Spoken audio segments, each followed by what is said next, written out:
Olha estas 5 imagens, todas de um mesmo camundongo. As marcas coloridas indicam tumores de um tipo muito agressivo, comum em crianças pequenas. Em 2 semanas, o tumor, que primeiro estava na coluna e no cérebro do animal, começou a diminuir nos 2 lugares, depois desapareceu na coluna e finalmente sumiu também do cérebro.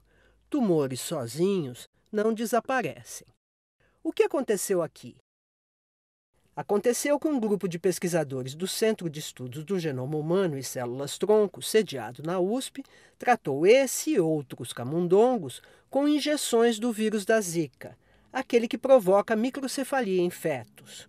Os vírus cumpriram o que os cientistas esperavam deles: devastaram as células do tumor, por um processo parecido àquele que resulta na microcefalia de bebês. Como eu sabia que o professor Kate, do nosso grupo, estuda tumores que têm origem embrionária, eu corri para ele e disse, vamos estudar o Zika em tumores?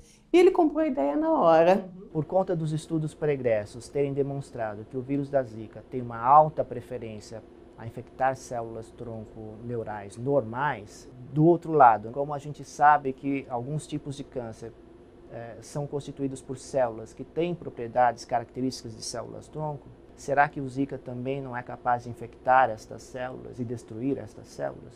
Os resultados foram espetaculares, porque em alguns camundongos os tumores desapareceram por completo e inclusive metástases desapareceram. O tipo mais agressivo, que é o ATRT, que o camundongo a gente tem que sacrificar ele em 2 semanas, a gente teve de 10 animais uma remissão total de mais de 5, mais de 50%. Agora o P13 é meduloblastoma. Então é um outro tipo, é um tipo também maligno de tumor embrionário, mas menos agressivo que a TRT. Dos 5 animais que a gente testou, os 5 tiveram remissão total. Depois a gente montou um segundo grupo que reproduziu exatamente o que a gente tinha feito da primeira vez.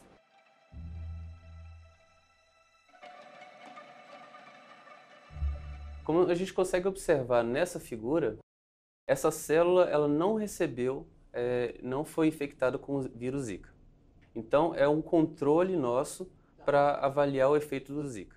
Marcação em vermelho é o vírus Zika, marcação em verde são microtúbulos da célula e marcação em azul é o DNA, o núcleo celular. Então nós temos 4 diferentes quantidades de vírus e todas as 4 nós conseguimos observar a infecção das células pelo nosso vírus. A próxima etapa do trabalho foi a construção de esferas de tumores das linhagens celulares que nós trabalhamos.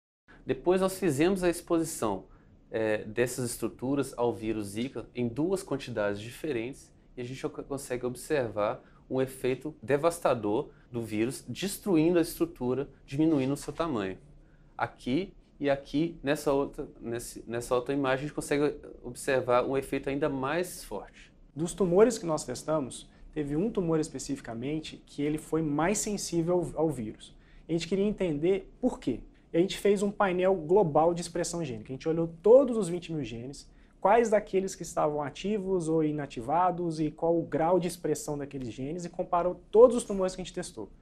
E a gente comparou também com a célula neuroprogenitora neural, que é aquela que o Zika a gente sabe que causa microcefalia em crianças, que é onde o Zika gosta de se replicar e causa todos os efeitos. E o interessante que a gente mostra é que as células que foram mais sensíveis ao Zika vírus, que é essa daqui, a USP7, ela se parece muito com a célula neuroprogenitora.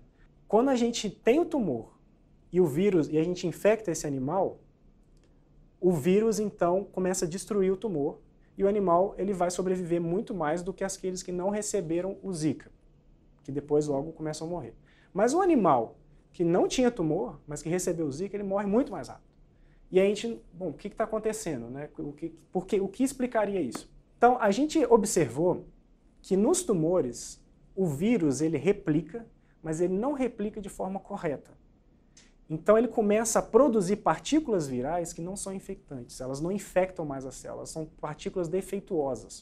O que a gente viu é uma diminuição no título, né, desses vírus, né? Então, aqueles vírus que que foram utilizados para infectar os tumores, eles no final produziram menos vírus, né? O que infectou o tumor produziu menos vírus, e aí a gente viu, quando a gente foi titular nas placas, a gente viu uma diminuição. O título é o seguinte: a gente usa metodologias analíticas de laboratório próprias da virologia para saber quanto de vírus tem num determinado volume de amostra, né? Isso a gente tem feito aqui no laboratório através de um teste que chama teste de formação de placas. Quando a gente montou o nosso modelo experimental, foi para tentar copiar o que acontece na clínica. Ou seja, a gente coloca o tumor, deixa um tumor de células humanas, são tumores de pacientes do Hospital das Clínicas, de células humanas, e a gente coloca na região, no local onde o tumor cresce, que é no encéfalo, e a gente já metiza uma metástase 1, que é o que acontece geralmente quando eles são diagnosticados, esses pacientes são diagnosticados.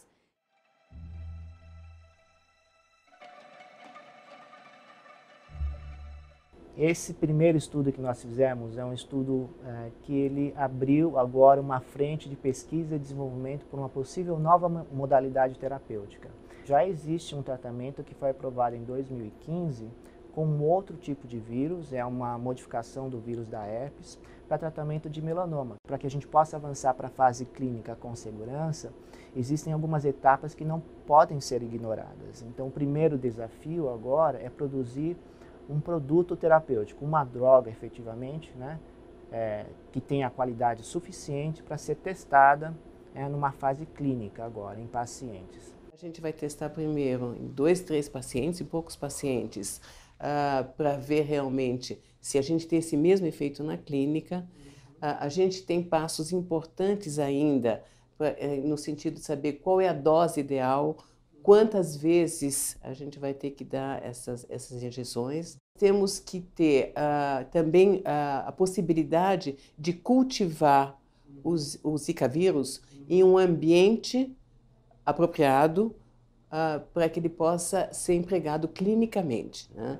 E para isso nós já estamos conversando com o Instituto Butantan, porque eles seriam os nossos parceiros ideais. Eu entendo perfeitamente, né, que se você tem uma situação dessa, você quer para amanhã. Mas a gente tem que tomar cuidado e não pode colocar a carroça na frente dos bois, né? Então, é muito importante fazer com 2, 3 pacientes antes, né? E se der certo, que a gente espera que vai dar certo, né?